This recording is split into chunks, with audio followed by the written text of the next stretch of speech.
Today we're going to be discussing the Farseer trilogy by Robin Hobb, and this trilogy is the introduction to the realm of the Elderlings, which is multiple trilogies kind of strung together as separate entries, and this is the first one of that, and something I definitely recommend. Yeah, who is this book for? I would say this book is for anybody who loves fantasy. Anybody that's kind of in on royal style fantasy, kingdoms, kings, stuff like that, as well as magic. And I draw a lot of parallels to Harry Potter with this trilogy. And the reason being is the main character, Fitz, who we follow in the first person throughout the entire trilogy, which is a feat in and of itself because of how massive this world is and how Robin Hobb is able to develop characters who we don't get third-person aspects from. We all see it from Fitz's point of view, which is phenomenal. But yeah, the reason I draw a lot of parallels to Harry Potter is the nature of Fitz. So Fitz is our main character. We pick up right in chapter 1. He's being dropped off at the ripe age of 6 years old to a royal outpost in the middle of nowhere by his maternal grandfather. And we find out that Fitz is a royal bastard, and his maternal grandfather is sick of raising him, so he drops him off at a royal outpost. That sets in motion a big turn of events where Fitz's father, Chivalry, who was the king in waiting, so he's the prince, he winds up abdicating the throne, moves out to some faraway place, and kind of in shame, and we don't hear much from him. And so Chivalry's younger brother, Fitz's uncle, Verity, takes over the king in waiting role.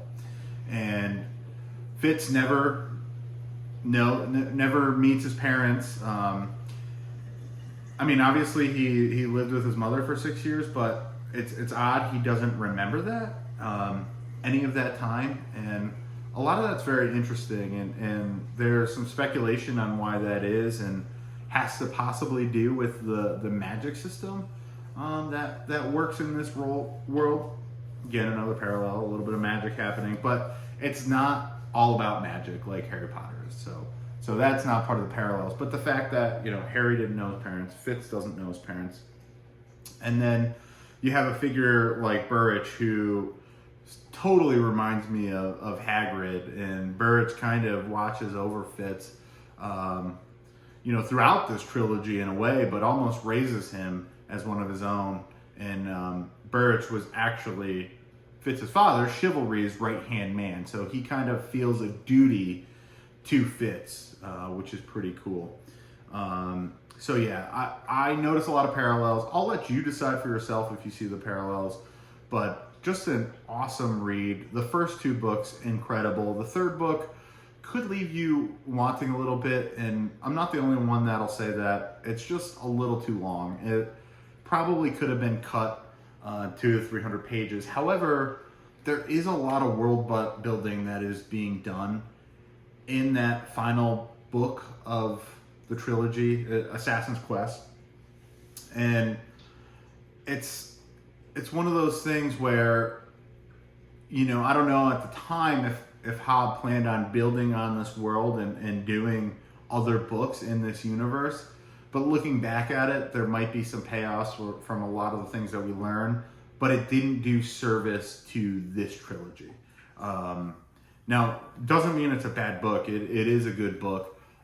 It's kind of like the extended version of a film where there could be some cuts that are done for a much more polished product. But all in all, it's rousing. Don't let that third book and the comments that I just made on it deter you at all from reading this trilogy, because it's still an excellent trilogy. Books 1 and 2 are excellent. Book 3 is good. And yeah, a little bit on the magic system that I mentioned earlier. There's 2 different magic systems. One is called the wit, and the other is called the skill. And I like it because they're more of a soft magic system. It's not like laid out like this is a curse and this is the killing curse. it's very nuanced, and it's not spelled out for you. So it's cool too. We learn more and more about both magic systems as the trilogy goes on, and the series in a whole is not necessarily about the magic system. It's more about court politics, royal court politics, family politics. It's interesting.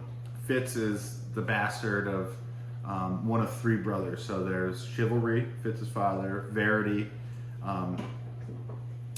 which is Chivalry's true brother, and then there's Regal, who is half brother to both. And Regal does not like Fitz, sees Fitz as a threat, but Verity has more of an uncle presence. And Verity's a really cool character, and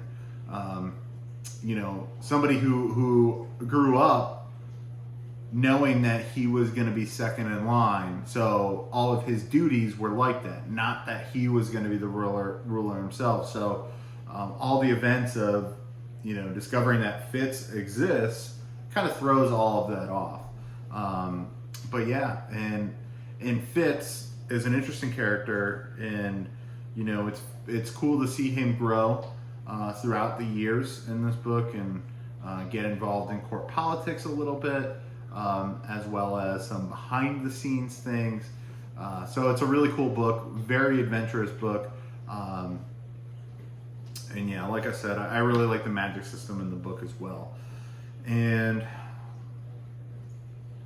yeah, and Robin Hobb is a phenomenal character builder. Like, the character development throughout this series is excellent for almost every character.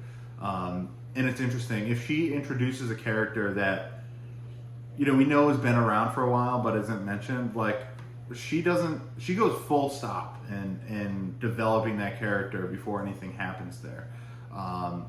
Great world building. I'm excited for more Realm of the Elderlings. I'm actually on the second trilogy right now, which kind of takes place in a whole different part of this universe, but it's still interconnected, and some of the threads that are laid in this one are playing out in the next trilogy. I won't touch more on that. Look out for more videos on that. But yeah, Hobb, fantastic world builder, fantastic character developer, and then just excellent prose. It's funny, like, she can write for days and days and days. You can have a 900-page book, but she's also very good at saying what needs to be said in 2 sentences that will just make your mind go, oh my goodness, and take you back to earlier in the story. So yeah, she's a really good writer, and I wouldn't say my library is large enough to say that she's one of the best fantasy writers of our time, but I would say she's one of the better writers that I have read recently. So really like Robin Hobb. Again, that's why I don't want to say I give a pass on the third book, because the third book is still a good entry. It's a step down from Royal Assassin, which was book 2, which I would say is probably my favorite book in this trilogy. But yeah, all 3 books, good. Book 1 and 2 are excellent, and then book 2 is kind of the jewel in the crown, if you will. So yeah, but if you're into royal court, if you're into royal family feuding, this is a trilogy for you, and it's not lacking for any action either. So I definitely recommend this book. There's some really great characters. There's some really good parallels to other things, and yeah, let me know what you guys think after reading this in the comments below. If you guys also notice some parallels to Harry Potter. I don't know why I'm stuck on that. It's just something, I just feel it. I feel certain characters are like that, and have that feel to it. But yeah, that wraps it. I highly recommend that you read this trilogy if you're into fantasy, and let me know what you think.